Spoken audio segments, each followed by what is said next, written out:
Ya al siguiente análisis. Saludamos a Javier Lorenzo, director de J. Lorenzo Trading, gestor de GPM. Javier, muy buenas. Hola, buenas tardes, Marta, ¿qué tal? Bueno, Javier, empezamos una semana plagada de referencias, porque además tenemos Banco Central Europeo el jueves, pero es que ese mismo jueves también vamos a tener dato de PIB de Estados Unidos. Hoy teníamos el de China y mientras tanto advertencias de recesión todavía mayores, y estamos viendo también en estos primeros compases el comportamiento de las chinas, que ya en la sesión asiática veíamos un fuerte descalabro, pero se está extendiendo también a la sesión estadounidense. Empezando por el sector tecnológico chino que cotiza en el Nasdaq, ¿cómo estás viendo este comportamiento? Pues bueno, un poco en la línea, no sé si en la línea de lo esperado, quizás el castigo está siendo demasiado excesivo, pero sí que es verdad que al final una de las claves, en mi opinión, ¿no? Era pues eso, ¿no? Esta situación o esta, aunque mucha gente decía que se podía, esta inevitable recesión, ¿no? En mi opinión creo que es muy difícil o era muy difícil que nos salvásemos, ahora ya se está viendo claramente que los datos conducen hacia ello.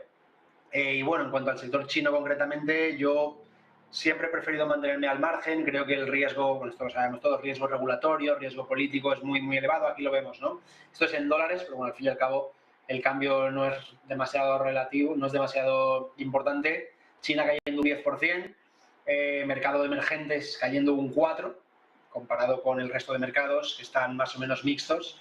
Pues ya digo, una caída muy importante.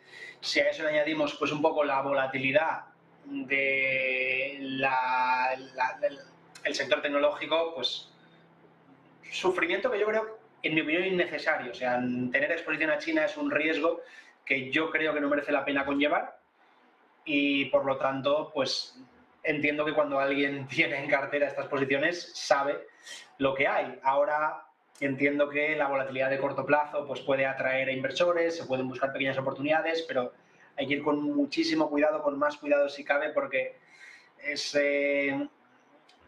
se puede volver, puede ser un arma de doble filo, ¿no? El hecho de que haya una desconfianza general de este tipo de valores y haya una salida en masa los puede llevar a continuar con las caídas, o sea que mucha prudencia. Mucha prudencia por ese lado. Además, también hoy vemos a Prosus, que tiene exposición en Tencent, también retroceder bastante en el Eurostoxx 50, está liderando las pérdidas, más de un 15% de caída. Afrontamos una semana marcada, como decía al inicio, por los resultados de las FANG.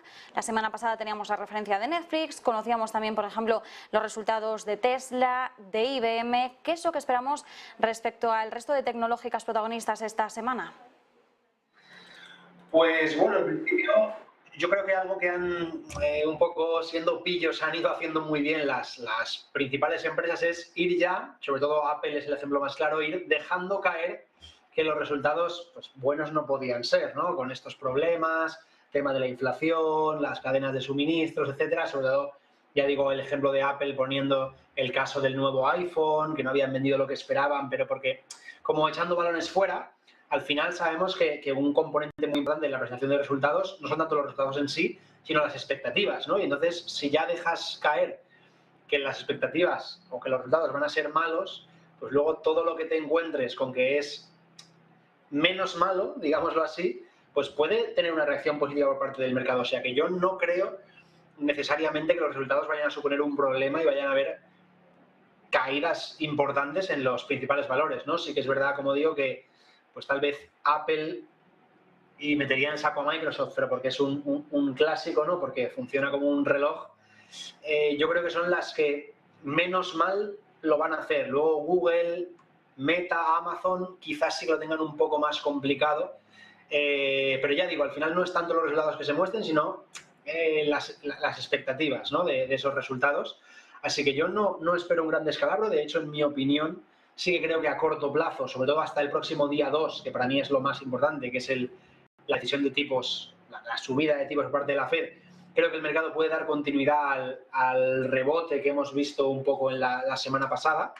Pero bueno, esto al final es hablar por hablar. Yo soy partidario de evitar todo lo que conlleve volatilidad y riesgo innecesario y un poco tomado de forma discrecional, digámoslo así.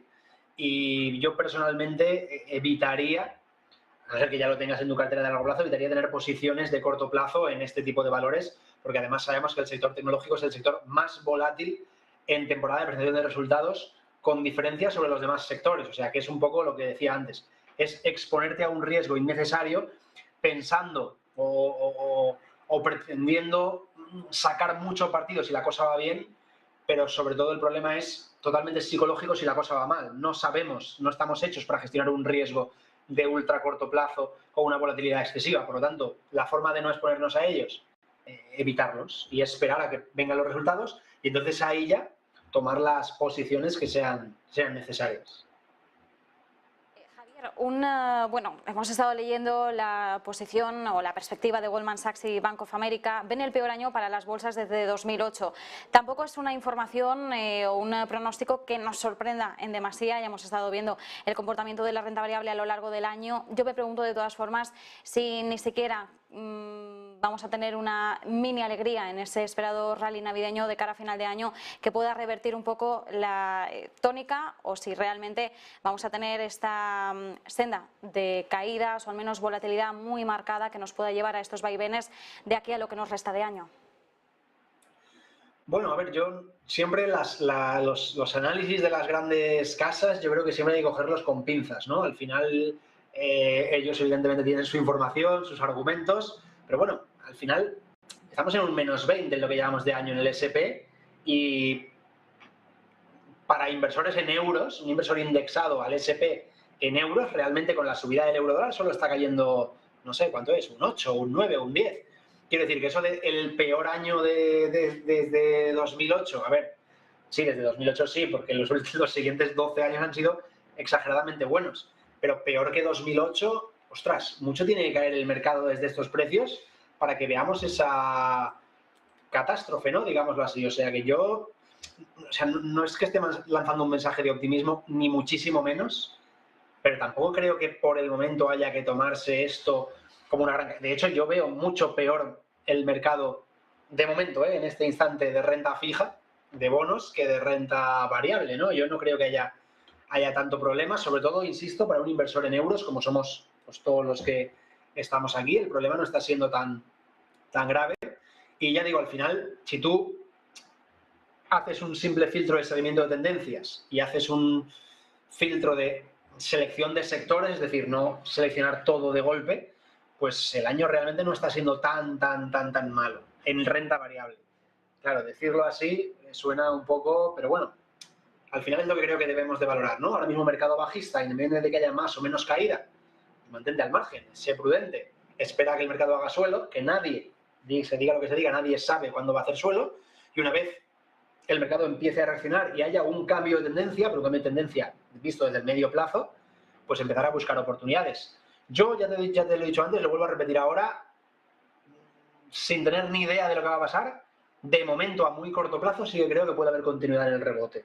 Así que quien opere más corto plazo puede tener exposición a renta variable con unos límites de pérdidas, un stop loss por debajo de mínimos actuales, y si la cosa se tuerce, oye, ha sido una pena, asumo pérdidas, ya otra cosa, pero no creo que sea una situación dramática, ¿eh? Nosotros nos quedamos con esa perspectiva, como decías, bueno, hay que tomarse con pinzas o coger con pinzas todos estos análisis que al final también, bueno, calientan un poco el terreno y también el ánimo de los inversores, que esto también tiene un componente psicológico bastante fuerte, ya lo sabemos, y todo este tipo de alertas, de advertencias también hacen mella luego en el comportamiento que vemos en las bolsas. Javier Lorenzo, director de J. Lorenzo Trading, gestor de GPM, muchas gracias. Gracias a vosotros, Marta, para todos. Y nosotros a continuación vamos a hacer un repaso de